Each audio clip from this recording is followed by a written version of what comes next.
मामूली आदमी से तानाशाह तक हिटलर का सफर।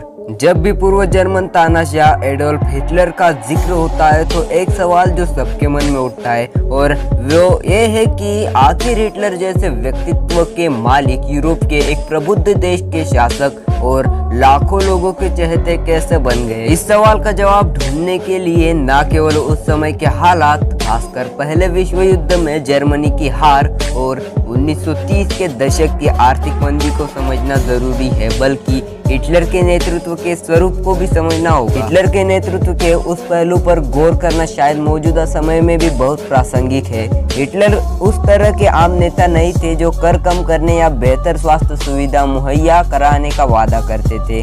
वे तो एक धार्मिक नेता की तरह लोगों को मुक्ति दिलाने का वादा करते थे। पहले विश्व युद्ध से पहले उन्हें कोई नहीं जानता था। वे एक मामूली आदमी थे जो कि न किसी से करीबी रिश्ते बना पाते थे, न ही लोगों से बौद्धिक बातें कर सकते थे और जो नफरत और पूर्वाग्रस्त से भरे हुए थे। कमजोरी बनी ताकत। लेकिन पहले विश्व युद्ध में जर्मनी की हार के बाद हिटलर ने जब म्यूनिख में भाषण दिया तो उनकी कमजोरियों को ही उनकी ताकत समझा जाने लगा। हिटलर के अंदर जो नफरत की भावना थी वो हजारों जर्मन वासियों की भावना से मेल खाती थी, जो कि वर्साई संधि की शर्तों से अपमानित और शर्मिंदा महसूस कर रहे थे। उसी तरह हिटलर का एक अच्छा वक्ता ना होना उनके व्यक्तित्व की ताकत बन गई थी और उनकी बड़ी बड़ी बातों के कारण उन्हें एक महान व्यक्ति कहा जाने लगा जो कि भीड़ से अलग अपनी सोच रखता है। लेकिन इन सबसे ज्यादा महत्वपूर्ण बात ये थी कि हिटलर जर्मन की जनता से संवाद कर सकता था और इसे ही कई लोग हिटलर का करिश्मा कहने लगे। 1920 के दशक में हिटलर को सुनने वाले एमिल क्लीन के अनुसार हिटलर इतने करिश्माई हो गए थे कि वो जो भी कहते थे लोग उस पर विश्वास करते थे। लेकिन बहुत से लोग ऐसे भी थे जिन्हें हिटलर जरा भी नहीं भाते थे। 1920 के दशक में जब जर्मनी की अर्थव्यवस्था अच्छी थी तो हिटलर को केवल कुछ कट्टरपंथी ही पसंद करते थे।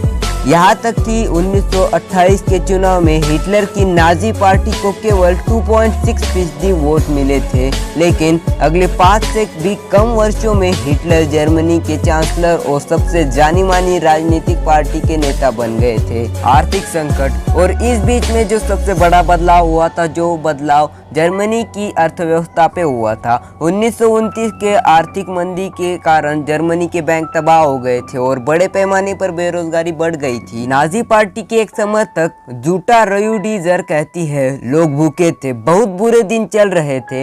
हिटलर के बयानों से लोगों को लगता था कि वो सारी समस्याओं से मुक्ति दिला देंगे। मुझे भी लगने लगा कि यह हिटलर एक ऐसा आदमी है जो अपने लिए कुछ नहीं सोचता है, सिर्फ जर्मन लोगों की भलाई के बारे में सोचता है। हिटलर लाखों जर्मन वासियों से कहते थे कि वे आर्य है और इसलिए वे खास है और दूसरी सभी नस्लों से बेहतर है। हिटलर ने प्रजातंत्र से अपनी नफरत और राजनीतिक फायदे के लिए हिंसा के इस्तेमाल में यकीन को कभी नहीं छुपाया, लेकिन उन्होंने केवल कम्युनिस्टों और यहूदियों को ही जर्मन का दुश्मन करार दिया और उन्हीं के विरुद्ध बोलते थे, क्योंकि अधिकतर जर्मनवासी इन दो कैटेगरी में नहीं थे, इसलिए उनको किसी तरह का कोई नुकसान नहीं होता था। चेतावनी। हिटलर का ये इतिहास आज भी हमारे लिए बहुत अर्थ रखता है, इसलिए नहीं कि इतिहास हमेशा कोई ना कोई सबक देता है, बल्कि इसलिए क्योंकि इतिहास से हमें चेतावनी भी मिलती है। आर्थिक संकट में लाखों लोगों ने एक ऐसे व्यक्ति को अपना नेता मान लिया जो केवल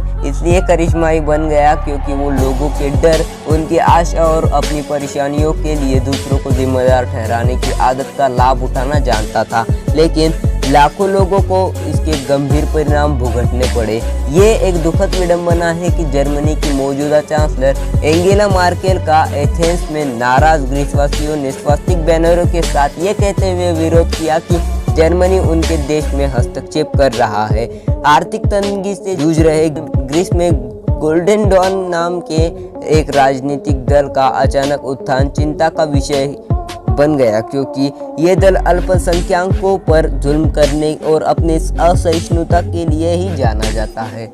यार बस आज के लिए इतना ही, और अगर आपने वीडियो को लाइक और चैनल को सब्सक्राइब नहीं किया है तो जल्दी से कर दो, क्योंकि यार बहुत मेहनत लगती है वीडियो बनाने के लिए। अरे भाई समझ के बोल रहा हूँ यार, बुरा लगता है भाई, आप लोग जानते हो। आप अगर कमेंट करोगे तो यार मैं कुछ नहीं बोल रहा। कोई बात नहीं।